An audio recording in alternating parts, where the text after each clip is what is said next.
Bagaimana cara kerja kapal selam? Kapal selam merupakan kapal yang bergerak di bawah permukaan laut. Untuk dapat beroperasi di dalam air, maka prinsip kerja kapal selam menggunakan teknik tertentu agar dapat tenggelam dan terapung di bawah permukaan air. Lantas bagaimana cara kerja kapal selam? Sebelum membahas bagaimana cara kerja kapal selam, sebelumnya akan kita bahas sejarah singkat kapal selam. Dalam sejarahnya, kapal selam pertama kali ditemukan oleh seorang berkebangsaan Jerman bernama Cornelis Bredel. Bredel membangun kapal berupa perahu dayung yang dilapisi oleh kulit yang bisa tenggelam di bawah air hingga kedalaman hingga 4,5 meter. Selanjutnya adalah David Bushnell, seorang penemu Amerika juga membangun kapal selam yang digunakan selama Perang Kemerdekaan Amerika Serikat. Kemudian penemu Amerika lainnya, yaitu Robert Fulton membangun kapal serupa, namun kecil kemudian diberi nama Nautilus yang memiliki bahan peledak. Kapal jenis ini semakin banyak dikembangkan oleh para penemu lainnya yang menguji kapal dengan tenaga uap, bensin, hingga baterai. Dan akhirnya pada awal abad 20, ditemukan kapal selam bertenaga diesel. Mesin diesel tersebut sanggup menggerakkan kapal saat di bawah permukaan air. Kemudian ditemukan kapal selam bertenaga motor listrik dengan baterai sebagai sumber energi. Kapal dengan diesel listrik ini digunakan saat Perang Dunia I dan Perang Dunia II. Kemudian Angkatan Laut AS menggunakan kapal selam bertenaga nuklir bernama USS Nautilus untuk pertama kali pada tahun 1954. Cara kerja kapal selam memiliki dua fungsi yang berbeda, yakni dirancang untuk dapat berjalan di permukaan dan di bawah permukaan air. Mekanisme kapal selam dapat mengapung, yakni disebabkan sistem perpindahan yang akan membuat air keluar dan membuat ruangan untuk benda yang akan masuk ke air. Hal tersebut berkaitan dengan hukum fisika, yang menyebutkan bahwa jika benda masuk ke air maka ada dua tekanan yang akan mempengaruhinya. Tekanan itu adalah gravitasi dan daya apung.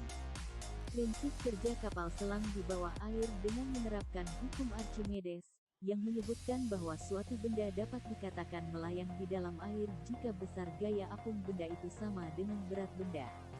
Hal ini juga berkaitan dengan prinsip benda mengapung, yakni massa jenis benda kurang dari jumlah air yang berpindah. Hal yang sejenis juga dijelaskan pada hukum Boyle. Disebutkan bahwa jika gas yang ada di dalam ruangan tertutup dijaga secara konstan, maka tekanannya berbanding terbalik dengan volumenya.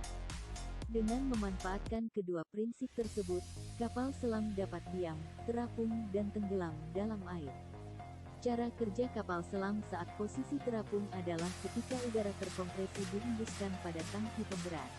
Udara dalam tangki tersebut yang akan mengakibatkan massa jenis keseluruhan kapal selam lebih kecil dari massa jenis air laut.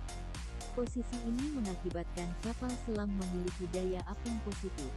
Berbeda pada saat kapal selam tenggelam, artinya air masuk ke dalam tangki pemberat melalui ventilasi yang dibuka. Air laut ini akan memaksa udara keluar dari tangki.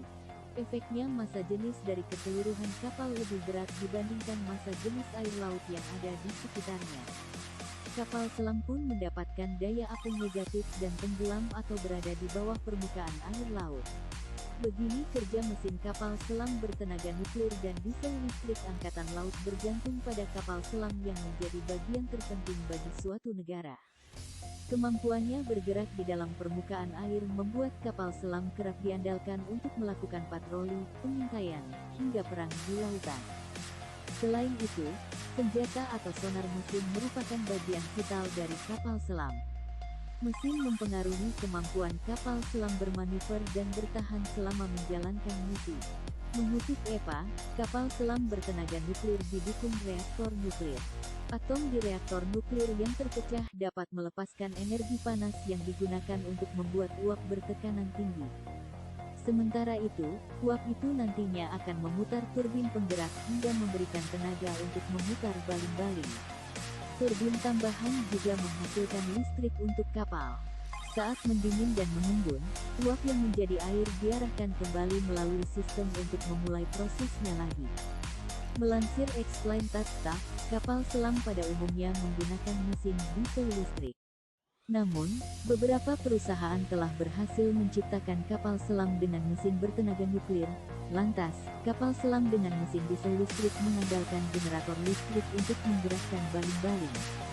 Jadi, mesin diesel bertugas untuk mengisi penuh baterai pada generator listrik. Setelah mesin diesel mengisi penuh baterainya, kapal selam dapat mematikan mesinnya dan masuk ke dalam air, di mana ia bergantung sepenuhnya pada daya baterai.